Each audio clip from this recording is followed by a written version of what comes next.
The battle of the attack ads continues. Nationals fired back with a reworking of Labor's latest attack video, released exclusively to Newshub.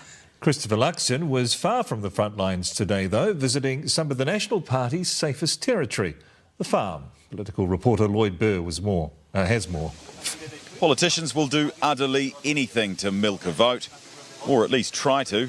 Luxon getting dirty down on a goat farm, a safe demographic for the Nats.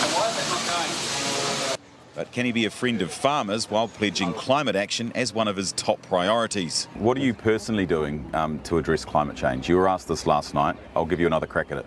Yeah, well, look, as I said to you, we've been, as a family, we've embraced recycling like many New Zealand families have over the last decade. We take it really seriously. You've pushed back your agricultural emissions scheme, and you're raiding the Climate Fund, and you're the friend of farmers, and yet you've made it your personal pledge to address climate change. Yeah, we are. Do all of those things add up? Yes, they do. Yeah, we're deeply committed to the goals, and as I said last night, we have a different approach to how to do that. After goat cuddles in South Auckland, it was on to Nationals' heartland. Visiting Telford Agricultural College in Southland. So what's the name of your dog? Glenn. Oh, I love it.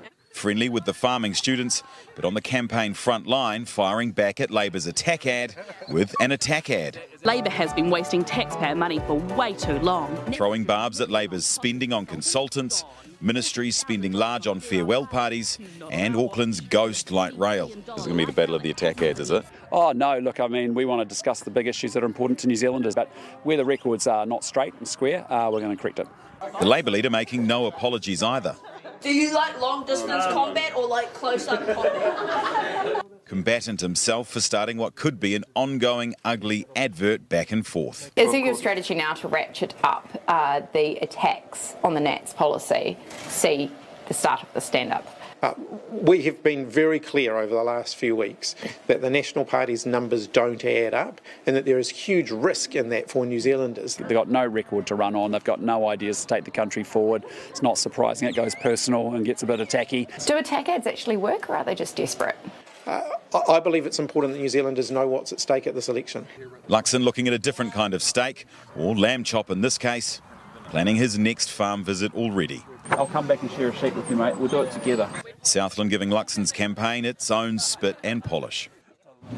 Well, OK, Lloyd, what is Luxon doing down south?